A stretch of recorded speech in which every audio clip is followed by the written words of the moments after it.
गजाननं भूतगणादिसेवितं कपित्थजम्बूफलचारभक्षणम् उमासुतं शोकविनाशिकादकं नमामि विघ्नेश्वरपादपङ्कजं।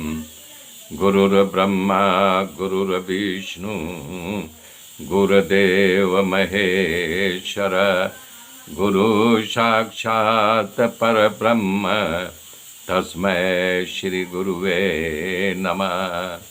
तस्मै श्री गुरुवे नमः। या कुन्देन्दु तुषारहारधवला या शुभ्रवस्त्रावृता या वीणावरदण्डमण्डितकरा या श्वेतपद्मासना या ब्रह्माच्युतशङ्कर पवित्रभिर्देवैः सदा वन्दिता। सा मां पातु सरस्वती भगवती निःशेषजाड्यापहा निःशेषजाड्यापहा। हरिः हरिः ओम।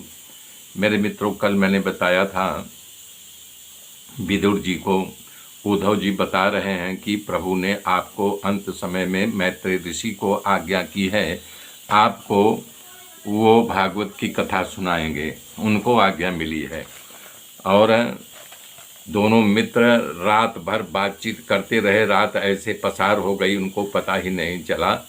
सुबह होने पर दोनों एक दूसरे से अलग हुए, बद्रीनाथ गए और वहाँ पे हिमालय की ओर गए, बद्रीनाथ से हिमालय की ओर गए।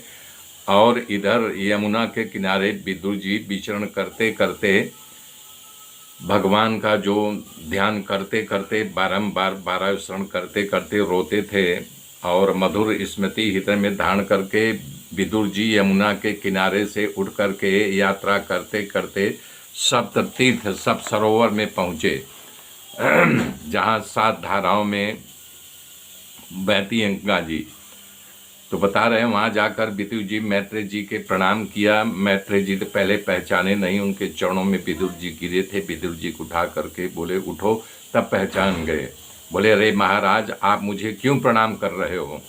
आप दासी पुत्र नहीं हो।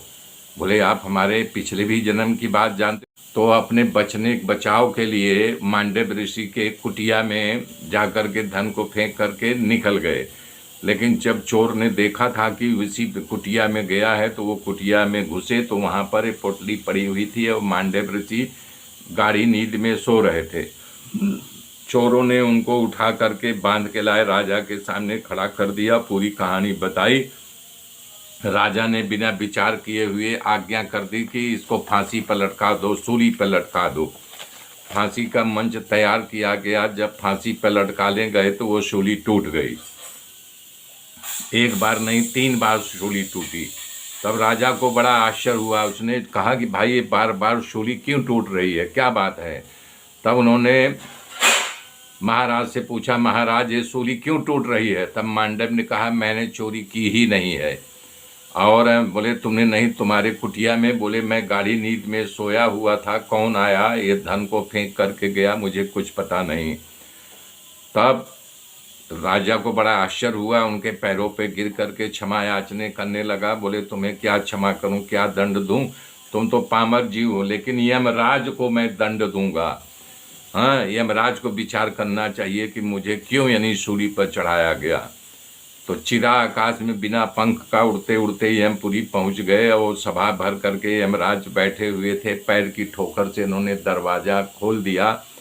वहाँ पर बहुत बड़ी सभा भर के बैठे थे। मांडव ऋषि ने वहाँ जा कर के कहा, यमराज ये बताओ मुझे किस अपराध का दंड मिला, मुझे 3 बार सूली पर चढ़ना पड़ा।